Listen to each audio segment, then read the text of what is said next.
Okay, when we left off, you were telling me a story about working with Bud Abbott years after the breakup. No, Lou Costello. I worked with Lou years after. He was a guest star on the Steve Allen Show. And we talked, and he apologized for those years when I knew him and when they were working and doing their films. He apologized for the subtext, the animosity, and his personal behavior. And he was a very gentle and thoughtful man, and I was immeasurably relieved to find the good soul existed within him, yeah. Was it tough to get to know them, or especially? Yeah, well, remember, they were respectful of what we did because they hired us time and again, but they weren't, they weren't open to social intercourse. Lou had a Christmas party at his house, and of course you were welcome. But they were essentially remote individuals. It was a strange world, and they were autonomous in what they did while they were enjoying success. And they would play practical jokes which retrospectively seemed cruel. I always identified with a baker in Lou's neighborhood. Each and every morning when Lou went to work, which would be about 6 o'clock, he would stop by the bakery and pick up a half dozen cream pies. What the baker didn't know is they weren't for eating, they were for throwing. And they were thrown during the course of the day on the set. And I identified, as I said, with the baker getting up each morning and pridefully making these pies. I hope he never found out their true destination. Now, were you ever involved with them when they made the transition to television? No. When was the first time that you saw television? When was the first time I saw television? At NYU. They were experimental television. I was in the lab, and they were photographing the Brooklyn Dodgers, and Pete Reza crashed into a wall and was severely hurt. And that was an astonishing revelation that this could actually be happening. Then, of course, early television, I remember actors had to wear purple makeup. But my first distinct memory, of course, is Pete Reza and the Dodgers. So what year was that, do you think? Oh, that had to be 1940, 41. And why were you there? I was interested. I was part of the extracurricular activity at the school, and word was out they were going to televise a baseball game. I don't even, they used the word televised, that there was going to be a baseball game on a box. I don't remember what they called it. Was it being received other places except? No, it was just an experiment conducted by the science department at the university. Did you see TV at all at the World's Fair in '39? No, not to my memory, no. Did it exist then? Well, I know it was introduced at the World's Fair. Oh, really? No, I was impressed that they could make long-distance phone calls. That was, to me, a major accomplishment. Yes. One more thing I wanted to mention about radio before we start talking about television is a show called the Comedy Writers Show. Yes. The idea was that a group of comedy writers would make up jokes spontaneously based on a premise sent in by a listener. The host was Ben Brady. I was among the first quartet of comedy writers. Roger Price, who became my lifelong friend, was another member.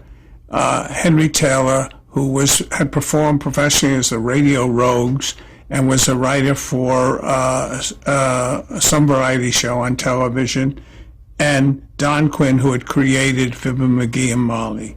We were the four. There was 2 microphones on the table. The show went on the air live in front of an audience. I had never experienced that pressure before, nor had obviously Don Quinn or Roger Price, only Henry Taylor, who had been performers at home.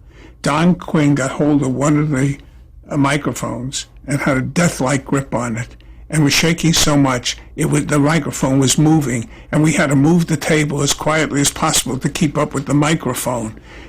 Oh, pardon me, another guest, Milt Josephberg, who was a Jack Benny writer, was on the panel. Milt tried to speak a number of times, but had lost his voice. My voice came out 3 octaves higher, and Roger decided not to say anything.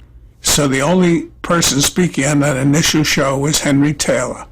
Then halfway through it, the audience got up and started to leave, and that's more than unnerving. It's unbelievable.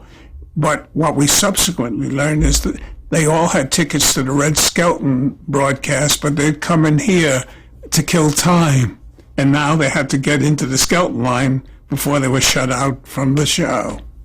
What kind of a show is it? The Comedy Writer Show? Hopefully it was conceived as being a witty improvisational show. It got a premise that it was a group of people aboard a ship at sea, and it was leaking. Then we had to write the jokes, decide who was in charge of the ship, and do a story session with jokes on the air. So people were submitting ideas. Right. Mm-hmm. It was a courageous undertaking, and I imagine it might have worked with a series of better prepared people. Now, you had mentioned earlier, talking about Norman Abbott and also Gabriel Dell, who was one of the Dead-End Kids. You ended up writing something for them. Yeah, well, what happened is, after Marty and I had done these many movies at Universal, neither one of us was sure we could write alone. That's something you have to learn. If you're going to be a collaborator because you need to be, okay. But if you can write on your own, then you have the option of being collaborators. So we both went our separate ways, and the only assignment I could get was a Bowery Boy movie. And at that time, they weren't prestigious, and I had figured I was, the Abbott and Costellos and the Marlboro and Milkmen were a step above them. So I figured I would use a pseudonym. I needed to work. So I wrote a script called Let's Go Navy under the pseudonym of Max Adams. And the movie came out and got sensational notices. Now I was running all over town saying, I'm Max Adams. Really. So I was asking you about the stage thing that you had written for Norman Abbott. Oh, forgive me. Yes, that was a nightclub act, right? Oh, forgive me. I had mononucleosis and was confined to bed, and Gabe Dell and Norman Abbott had decided they wanted to do an act, a nightclub act, and they wanted it to be different. And I wanted to write something that was unique and different, so I conceived an act for them. And when I got well, we rehearsed it, and then through Bud Abbott, Lou Costello, we got a booking in Eagle Rock, California, in a very small, offbeat nightclub. And the act would work one night and not another, but we thought we had something. It was cutting-edge comedy. It was unprecedented. It's what you now call black comedy or sick comedy or avant-garde, or you wouldn't call it improvisational. We weren't sure, but again, through the auspices of Abbott and Costello, we had another chance to test the material in Cleveland. And we traveled to Cleveland, and it was an abysmal engagement. It was supposed to be 2 weeks. It ended up with 3 days, and they bought us out of the contract. The only person who had any empathy for us was the hotel prostitute. She felt poorly for us, so she bought us dinners and lunches. We decided to go on to New York. We were pointed in that direction. And Roger Price, at that time, was performing in a show called Tickets, Please on Broadway, and had won the Donaldson Award, which was then the equivalent of the, what are the current awards you win on Broadway? Tony, thank you.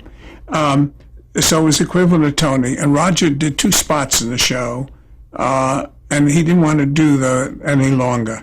And he knew Gabe and Norman's act, and he was my best friend, and even helped me with honing it and writing it. So he recommended they replace him in the show to Paul and Grace Hartman, who were the stars. they arranged to have an audition with the whole company in attendance after one of their evening performances. I didn't have the courage to sit and watch them. So I took a walk around the city of New York and gave them 20 minutes and came back to find they were still on.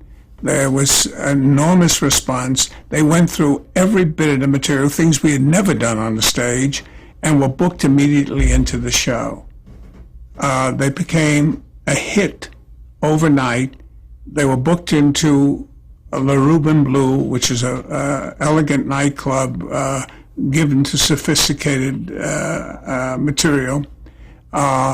They were hit at the Rubin Blue, and then NBC auditioned them to replace Jerry Lester on Tuesdays and Thursday nights in Broadway Open House. Broadway Open House was the predecessor to The Tonight Show.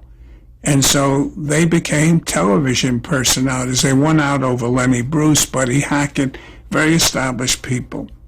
They in turn hired Stan Burns and Herb Sargent to write material comparable to the format that I had created. And they did extremely well in the ratings, but unfortunately the classic relationship telescoped into 9 months, and they weren't talking to each other. And by the end of the year, they were no longer working with each other. So they are unknown, except for a few of us who shared the experience. Their material, or our material, has been perpetuated because Steve Allen saw them a number of times on NBC, and when he did his own show, was so impressed with the writing, he hired Stan Burns and Herb Sargent to become his writers. So why did you decide to start writing this dark comedy? There was no outlet for it, and here were two fellows who were willing to do it, and I felt it wasn't dark as much as it was a commentary on life and the absurdities of living and the pomposity of our high echelon people. So we did material about the Pope, General MacArthur. We attacked movie distribution, painless dentists. We targeted all the fatuous elements of our society at that time. General MacArthur got us the most acclaim and the most trouble, garnered the most trouble, yeah.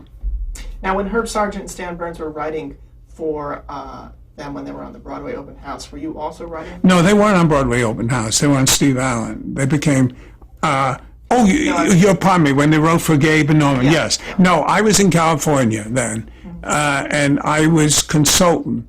But as I told you, Gabe and Norman were not speaking to each other at that time.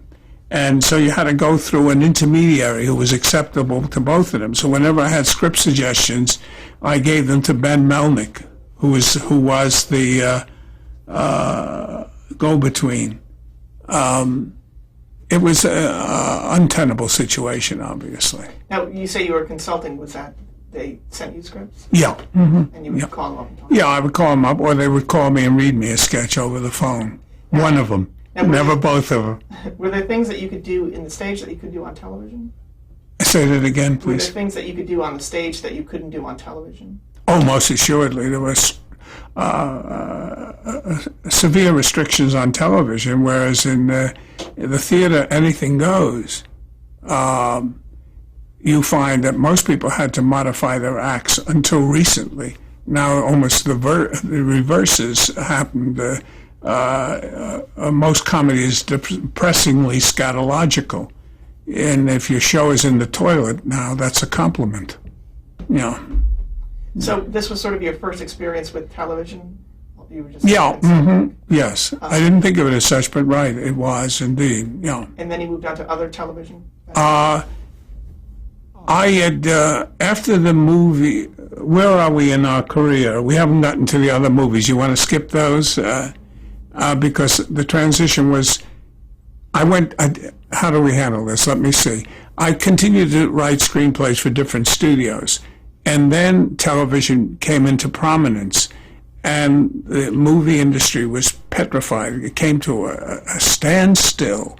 Movie moguls didn't see any compatibility between film and television, and there wasn't work for writers. And I tried my hand at writing a Western. I wrote a story called Feather in His Cap, because I figured Westerns will endure. Of course, I was wrong. If you're interested in a Western, I still have one. And then I had to look for work. And Cy Fisher, who was my agent, called me and said there was a spot available on the Jackie Gleason Show. And was I interested? And I said yes. And he said, let me speak to Jackie.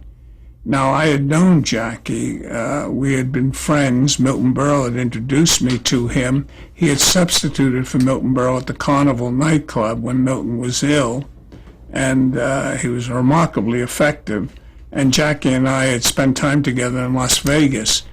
So I thought that he'd be receptive to my coming on the show. And Cy called back and said, what will you need? He wants to know how much will you need for the 4 weeks. I said, what are they willing to pay? And Cy said, you first.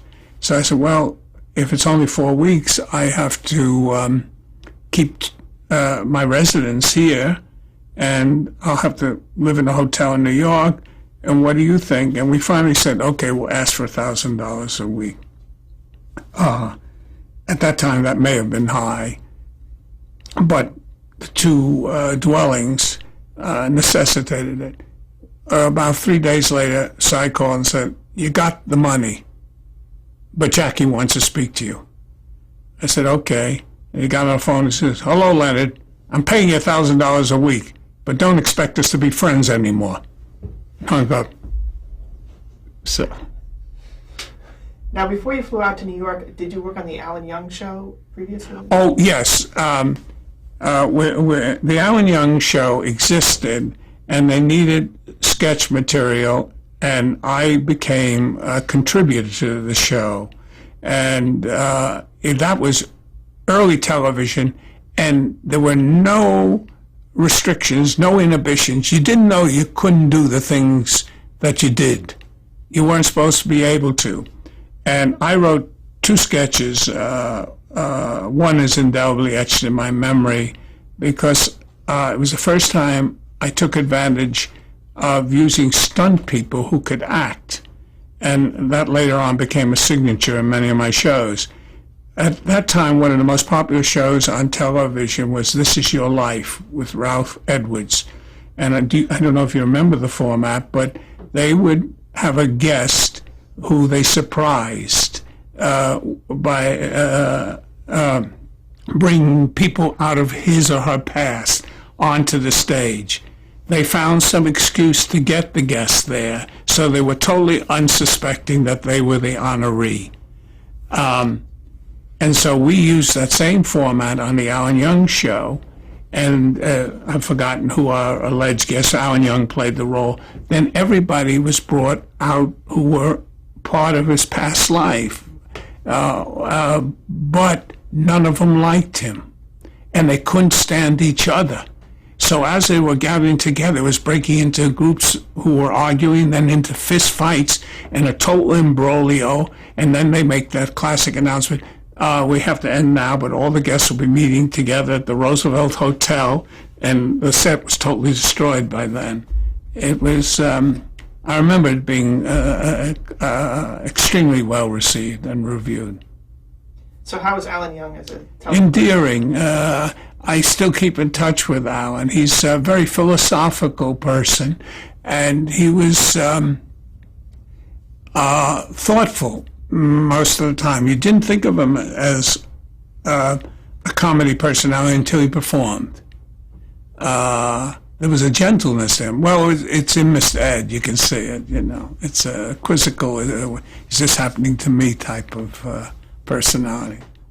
So you get the job on the Gleason Show. I get let me bring you, as I'm flying to New York in those days, I think it took 10 hours. If you got under 10 hours, that was a memorable trip. So I had seen the Gleason Show. It had been on Dumont, and it had just started on CBS. And I always felt the Honeymooners were more than sketch material. And so on the plane, I outlined a full-hour Honeymooner, which I called Letter to the Boss. And I was determined to tell it to Jackie before I started.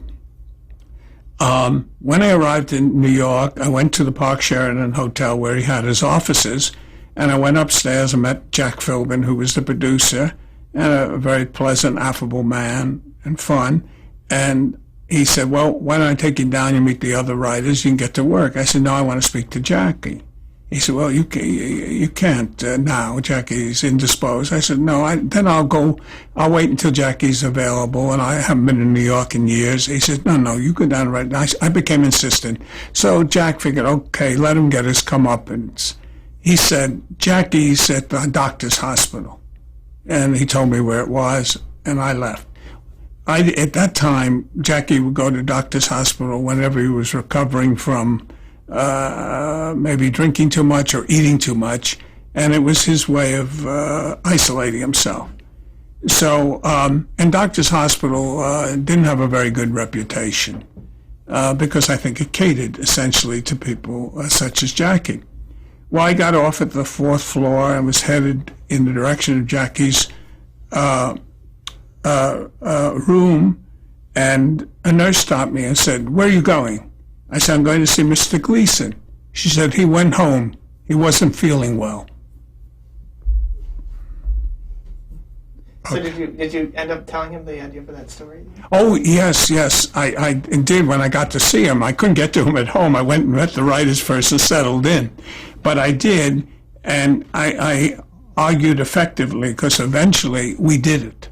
It was the first of wasn't a full hour. He still came out and had their monologue and the dancing girls, but then the next 40 or 45 minutes were the Honeymooner sketch. And it worked so well that eventually we did more Honeymooners than anything else. And in our second and third years, the variety show was mostly Honeymooners with an occasional Reggie Van Gleason, Poor Soul, Fenwick Babbitt, Joe the Bartender. And then, of course, the classic 39 are all on film and are Honeymooners. They've endured and held up. I always thought to myself, if we'd known they were going to be classics, we would have written them better. But those were remarkably rewarding years. Gleason was inordinately gifted. He had total recall too. It's very odd. It took us all week to write a show. We did 50 weeks in the beginning, and we would start Monday mornings and finish sometime Friday night or early Saturday morning, meaning Gleason never saw the script earlier than the night before the show or the morning of the show. Audrey and Art, for their own salvation, would come in each night and take whatever pages we had finished. I don't think you can have a finer endorsement of a writing staff than that everybody did what we wrote. Rumors started that Gleason insisted the scripts we slipped under his door, that he didn't want to have anything to do with the writers. It was true, we did slip under the door because, as I said, he was asleep by then when we finished. But he had total recall, photographic memory, and he went on and did the script, and he only rehearsed once. He wanted to keep the spontaneity.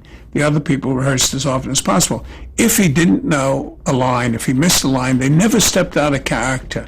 Audrey became the third base coach of the show.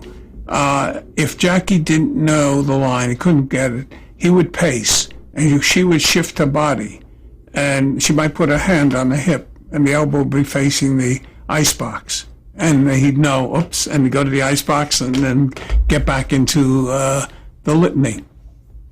So when you first arrived This is on the variety show. Who were the writers? Okay, the Marvin Marks and Walter Stone were writing, and Sidney Zelinka and Howard Harris. I joined the four of them. Howard only stayed a few months before he quit. And the reason he quit was that on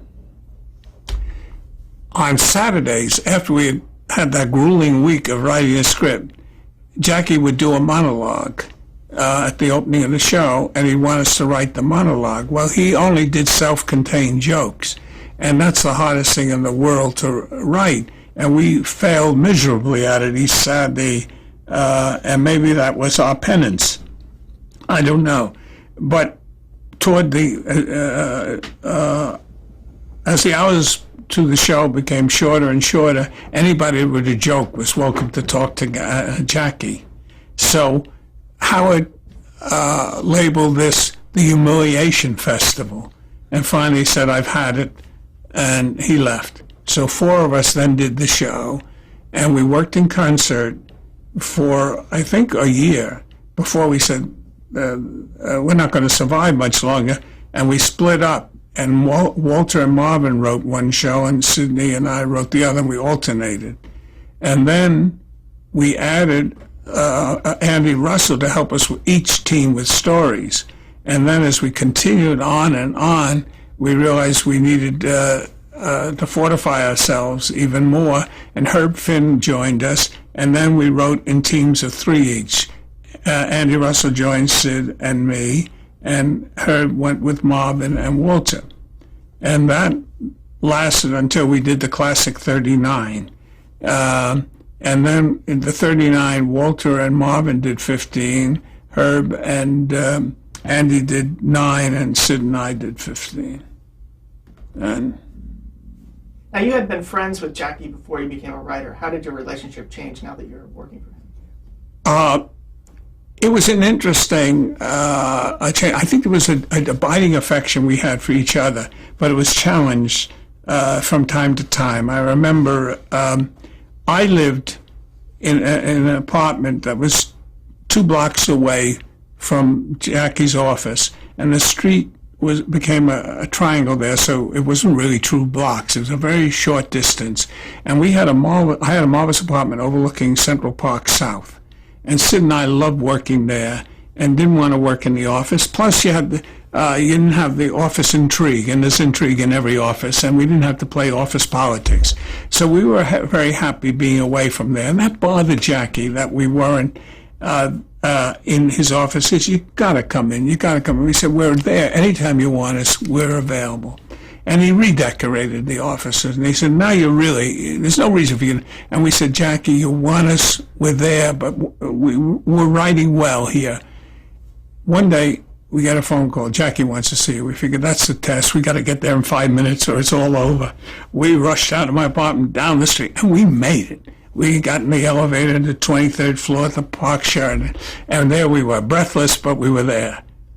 And he said, "I want you to come in the office, move in the office." And we said, "Jackie, you wanted us, we're here." He said, No, I know what you guys do.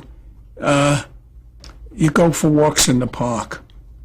We said, "We don't go for walks in the park." He said, "Yeah, you go for walks in the park. You work the story out, but you're out there walking in the park." And we said, "We don't go for any walks in the park to work stories out." We don't. And it's getting a little angrier than I'm expressing it. And finally he says, okay. Once you work the story out, then you go walk in the park to develop the idea and the dialogue. We said, "God damn it, we don't go for walks in the park." He said, okay, I believe you. But I think you go for walks in the park. We had to come in. Okay, we're at the end of the tape.